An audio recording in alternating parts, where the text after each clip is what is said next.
వి gold trusted gold buyers తాకట్టులో ఉన్న బంగారాన్ని విడిపించి ఈ రోజు ఉన్న మార్కెట్ ధరకే కొనబడును. మరిన్ని వివరాలకు సంప్రదించండి 7710772020.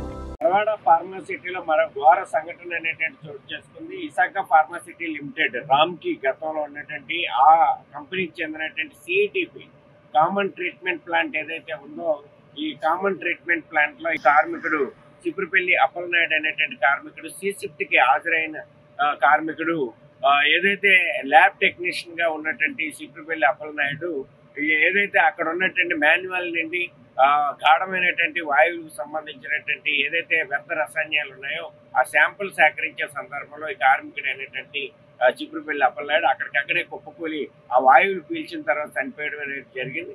ఆ చనిపోయినటువంటి కార్మికుడిని విశాఖపట్నంలో కేజీహెచ్కి తరలించారు. మేము ఈ సందర్భంగా డిమాండ్ చేస్తాము, సక్రమైనటువంటి మాస్కులు ఉంటుంటే ఈ రకమైనటువంటి ప్రమాదం జరుగుండేది కాదు. మరోవైపు కార్మిక కుటుంబానికి సక్రమైనటువంటి పద్ధతుల్లో నష్టపరిహారం చెల్లించడానికి చర్యలు చేపట్టాలి. ఎందుకంటే చంద్రబాబు నాయుడు గారు ఇప్పటికే ఎసెన్షియల్ లాంటి ఫార్మా పరిశ్రమల్లో ₹1 నష్టపరిహారం ఇప్పించారు. అది నిర్ణయంగా చేశారు. కాబట్టి ఈ కుటుంబానికి కూడా ₹1 నష్టపరిహారం చెల్లించాలని, భద్రతా ప్రమాణాలు అమలు చేయాలనేటువంటి ఏదైతే సిఐటిపి యాజమాన్యం రామ్కి యాజమాన్యం ఉందో విశాఖ ఫార్మాసిటీ లిమిటెడ్ యాజమాన్యంపై క్రిమినల్ చర్యలు తీసుకోవాలనేసి pharma city staff and workers union CITU demand చేస్తాం. మరిన్ని వీడియోస్ కోసం ఛానల్ ని సబ్స్క్రైబ్ చేయండి. లేటెస్ట్ అప్డేట్స్ కోసం వాట్సాప్ ఛానల్ ని ఫాలో అవ్వండి. ఆ లింక్ డిస్క్రిప్షన్ లో ఉంది.